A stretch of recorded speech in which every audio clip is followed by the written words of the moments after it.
ఓం మహాగణాధిపతయే నమః. ఓం గురుభ్యో నమః. ఓం శ్రీమాత్రే నమః. పరమేశ్వర స్వరూపమైనటువంటి జ్యోతిష, వాస్తు మరియు ఇతర అనేకమైనటువంటి శాస్త్రములను మనకు అందించినటువంటి మహర్షులకి నమస్కారం. హయగ్రీవ హయగ్రీవ హయగ్రీవేతి యోవధేత్తస్య నిస్సరతే వాణి జనుకన్యా ప్రవాహవత్. అరుణాం కరుణాతరంగితాక్షీం ధృతపాశాంకుశపుష్పబాణచాపాం అనిమాదిభిరావృతాం మయూకైః అహమిత్యేవ విభావయే భవానీం. శ్రీమాత్రే నమః. ప్రేక్షకులకి ఆ లలితాంబిక అమ్మవారి యొక్క అనుగ్రహం పరిపూర్ణంగా కలగాలని మనస్ఫూర్తిగా కోరుకుంటూ మనం ఈరోజు చెప్పుకోబోయేటువంటి టాపిక్ ఏదైతే ఉందో, ముఖ్యంగా ఈ యొక్క అక్టోబర్ మాసంలో 1వ తేదీ నుంచి నెలాఖరి వరకు ఉన్నటువంటి గ్రహస్థితి ఏ విధంగా ఉంది అని ముఖ్యంగా ముందుగా చూసుకున్నట్లయితే, ఈ యొక్క మాస ఫలితాల్లో కుజుడు మిథునంలోని, అదేవిధంగా గురువు వృషభ రాశిలోని మనకి ఈ అక్టోబర్ మాసంలో 10వ తేదీ నుంచి గురువు వక్రిస్తున్నాడు చెప్పాలంటే. అదేవిధంగా అక్టోబర్ 20వ తేదీ నుంచి కుజుడు నీచ పొందుతున్నాడు, గుర్తుపెట్టుకోండి. అదేవిధంగా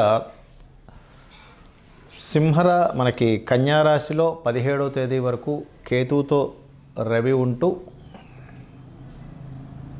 ఈ రవికేతువులతో పాటు మనకి ఆ యొక్క బుధుని యొక్క సంచారం ఉంటూ, ఆ బుధుడు 13వ తేదీ నుంచి తులలోకి రావడము, 11వ తేదీ నుంచి శుక్రుడు వృశ్చికంలోకి వెళ్ళడము, శని వక్రించి కుంభంలో ఉండడం జరుగుతుంది. ఈ యొక్క గ్రహస్థితిని అనుసరించి 12 లగ్నాల వారికి, లగ్నం తెలియని వారి రాశి వారికి ఎటువంటి శుభ ఫలితములు జరగనున్నాయి, ఏ విషయాల పట్ల జాగ్రత్తగా ఉండాలనేటువంటి విషయాలు చెప్తుంది. నేనైనప్పటికీ కూడా చెప్పిస్తుంది సాక్షాత్ ఆ లలితా అమ్మవారి చెప్పిస్తుందని భావిస్తూ ఒక్కొక్క లగ్నం గురించి లేదా ఒక్కొక్క రాశి గురించి తెలుసుకుందాం. మకర లగ్నము, మకర రాశి. మకరం వారు కనుక చూసుకున్నట్లయితే రాస్యాధిపతి అయినటువంటి శని 2వ స్థానంలో ఉంటూ కుజుడు దృష్టి ఉంది దాని మీద. దీనివల్ల ఎప్పటి నుంచి ఉంది ఆ దృష్టి? 20వ తేదీ నుంచి వస్తుంది, మొదట్లో రాదు.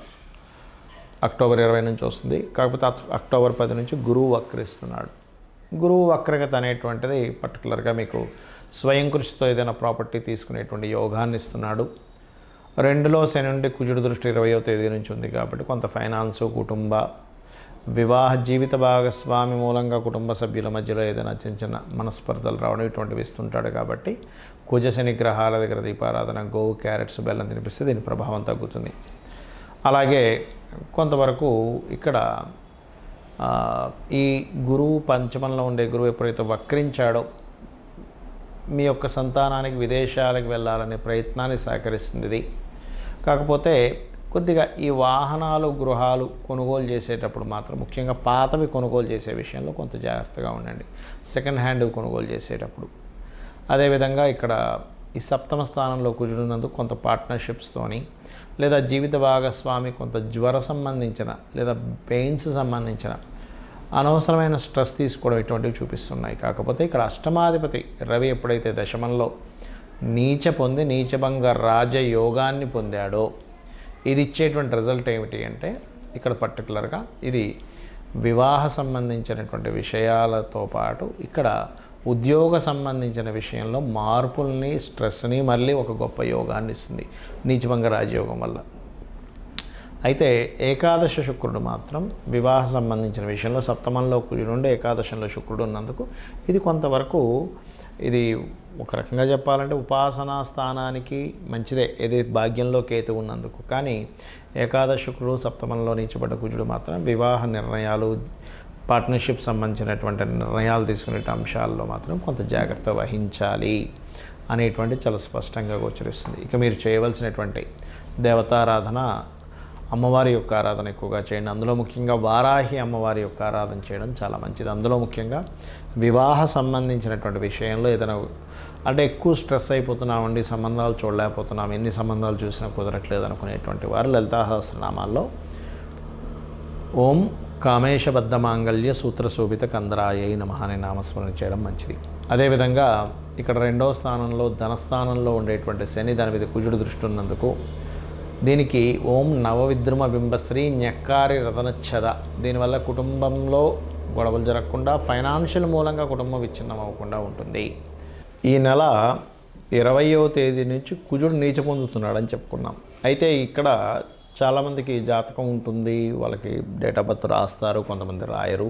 పలానా లగ్నం అని కానీ నక్షత్రం అని కానీ రాశారని కానీ తెలియదు. మరి తెలియని వాళ్ళ పరిస్థితి ఏమిటి చూసుకున్నట్లయితే, మీరు నవగ్రహాలలో కుజ శని గ్రహాల దగ్గర దీపారాధన చేయండి. గోశాలకు వెళ్ళి గోవులకి క్యారెట్స్ బెల్లము తినిపించండి. ఎందుకంటే మీ యొక్క జన్మజాతకంలో గనక కుజశనుల యొక్క సంబంధం ఉంది అంటే, ఎలాగా కుజశనులు కలిసి ఉండడం కానీ, కుజుడు రాసుల్లో శని, శని రాసుల్లో కుజుడు పరివర్తనా యోగం ఉండడం కానీ, లేనట్లయితే ఒకే రాశి సంబంధం అంటారు. అంటే చూడ్డానికి అవి వేరువేరు రాశుల్లో ఉన్నట్టున్న ఏకరాశి సంబంధం అంటే, ఎలాగా సింహము కర్కాటకంలో ఉన్న, లేదా మనకి మిథునము కన్యా రాశుల్లో ఉన్న ఈ 2 బుధరాశులే. అదేవిధంగా శుక్రరాశుల్లో ఒక్కోసారి తులలో ఉంటే కుజుడు శని వచ్చి మీ జన్మజాతకంలో వృషభంలో ఉంటాడు, లేదా వృశ్చికం మేషము, ధనస్సు మీనము, మకరము కుంభము ఇలా ఉన్నా కూడా కనెక్టివిటీ ఏర్పరచుకుంటాయి. అలా మీ జన్మజాతకంలో ఉన్నప్పుడు, ఇలా గోచారంలో ఈ యొక్క కుజశనులు కనెక్టివిటీ ఉన్నప్పుడు, మీకు ఏదైనా కుజుడి యొక్క మహాదశ కానీ శని యొక్క మహాదశ కానీ నడుస్తున్నప్పుడు అది వివాదాలకు దారితీస్తుంది. కాబట్టి వాటికి కొంచెం దూరంగా ఉండండి. అయితే ఇక్కడ వీటన్నిటికంటే కూడా ముఖ్యంగా మీరు చూసుకోవాల్సినటువంటిది మీ యొక్క పర్సనల్ చార్ట్ చూసుకోవాలి. ఎప్పుడు కూడా మన పర్సనల్ చార్ట్లో మనము ఏ మార్గంలో ప్రయాణిస్తే మన యొక్క జీవితం ఉన్నతంగా ఉంటుందనేటువంటిది ఉంటుంది. అది ఎలా ఉంటుంది అంటే చెప్తాను చూడండి. మీ యొక్క నేచర్ ఏదైతే ఉందో ఆ నేచర్కి తగ్గట్టుగా మీరు ఉంటేనే మీ యొక్క లైఫ్ బాగుంటుంది, గుర్తుపెట్టుకోండి. అంటే ఎలాగా మీ యొక్క జాతకం చెప్తుంది చాలా స్పష్టంగా, నువ్వు ఇలా ఉంటే బాగుంటావని. ఇప్పుడు అందరికీ ధనమే కావాలి, ఎందుకంటే ధనం మూలం ఇదం జగత్. కాబట్టి మీ యొక్క ధన యోగం ఎందులో ఉంది? వ్యాపారంలో ఉందా, ఉద్యోగంలో ఉందా, విదేశాలకు వెళ్ళడం ద్వారా ఉందా, సర్వీసెస్ చేయడం ద్వారా ఉందా, మీడియేటింగ్ చేయడం ద్వారా ఉందా అనేటువంటిది మీ ధనాధిపతి చాలా స్పష్టంగా చెప్తాడు. ఒక్కో వ్యక్తికి ఒక చూడండి, బంగారం అమ్ముతే ఉంటే ఒక వ్యక్తికి బంగారంలో లాస్ వస్తుంది. అదేమిటంటే బంగారంలో కూడా లాస్ వస్తుందా అంటే వస్తుంది. ఒక వ్యక్తికి చెత్త అమ్ముకోవడం ద్వారా కూడా డబ్బులు వస్తాయి. అంటే ఏమిటి? మీ సెకండ్ లార్డ్ ఏ కాంబినేషన్లో ఉన్నాడు. కొంతమంది తెలియక సంపాదించిన ధనాన్నంతా తీసుకెళ్ళి దగ్గర పెడతారు, అక్కడ నష్టపోవడం జరుగుతూ ఉంటుంది. ఆ రకంగా దాదాపుగా ఏంటంటే మీకు తెలియకుండానే కొన్ని తప్పిదాలు జరుగుతుంటాయి. మీ యొక్క జన్మజాతకాన్ని స్పష్టంగా అంటే ఒక దాని గురించి సరైన పట్టున్నటువంటి మీకు తెలిసిన ఆస్ట్రాలజర్కి చూపించుకున్నట్లయితే చాలా స్పష్టంగా చెప్పడం జరుగుతుంది. ఏమంటే ఇక్కడ మీరు ఇన్వెస్ట్మెంట్ చేయండి, ఇక్కడ మీరు చేయొద్దు, ఇది ఇలా చేయండి అనేటువంటిది. అదేవిధంగా కొన్నిసార్లు కొన్ని ప్రయత్నాలు చేస్తుంటాం, ప్రయత్నం సఫలీకృతం అవ్వదు. దానికి పర్టికులర్గా మీ జన్మజాతకంలో ఏ గ్రహాలు యాక్టివ్ అయితే, ఏ గ్రహాలు డీయాక్టివ్ అయితే మీ ప్రయత్నం సాగుతుంది అనేటువంటిది ఉంటుంది. అదేవిధంగా మీ యొక్క జాతచక్రంలో జ్యోతిష్శాస్త్రం అంతా ఒక ఎత్తు అయితే వాస్తు మీరు ఏ డైరెక్షన్లో ఉండాలి అంటే, చిన్న ఎగ్జాంపుల్ చెప్తాను చూడండి. మనకి మన లైఫ్లో కూడా కొన్ని చేసే పనులు, చేయకూడని పనులు ఉంటాయి కొన్ని. అలాగే జ్యోతిష్శాస్త్రం వాస్తుపరంగా కూడా ఉండకూడని డైరెక్షన్స్, ఉండే డైరెక్షన్స్ ఒక్కొక్కరికి ఒక్కో రకంగా ఉంటుంది. మీ పేరులో ఉండే మొదటి అక్షరాన్ని వర్గుగా తీసుకొని వర్గు నిర్ధారణ పరంగా మీరు ఏ డైరెక్షన్లో ఉంటే బాగుంటుంది అంటే, మనకు శాస్త్రంలో అన్ని డైరెక్షన్స్ మంచివే, కానీ మీకేది సరిపోతుందని చెప్పబడింది శాస్త్రంలో. మీ పేరులో ఉండే మొదటి అక్షరాన్ని మీకుండేటువంటి మీరుండే డైరెక్షన్ని తీసుకొని దాన్ని క్యాల్కులేట్ చేస్తారు. దాన్ని వర్గు నిర్ధారణ అంటారు. దాని గురించి నేను 8 వీడియోలు చేశాను. పంచాంగాల్లో కొన్ని తప్పులు ఉన్నాయని చెప్పాను. మీరు అది క్లియర్గా క్యాల్కులేటివ్గా చెప్పినటువంటిది మీరు చూసుకోవచ్చు కూడా. అదేవిధంగా కొంతమందికి సంతానం ఎందుకు కలగట్లేదని కానీ దానికి ఏం చేసుకోవాలి, చిన్న రెమెడీస్తో దక్షిణామూర్తి ఆరాధన, దత్తాత్రేయుడు యొక్క ఆరాధన ద్వారా సంతానం కలుగుతుంది. లేదా మీ పంచమాధిపతి ఎవరో తెలుసుకొని చేయొచ్చు. కొన్నిసార్లు అదే పంచమాధిపతి షేర్ మార్కెట్కి, సినిమా ఫీల్డ్కి, కొన్ని లవ్ రిలేటెడ్ సంబంధించిన విషయాలు కూడా కనెక్ట్ అయి ఉంటాడు. అలాంటప్పుడు ఆ ఫీల్డ్స్లో రాణించే యోగం ఉంటే ఖచ్చితంగా రాణిస్తారు, అందులో ఎటువంటి సందేహం లేదు.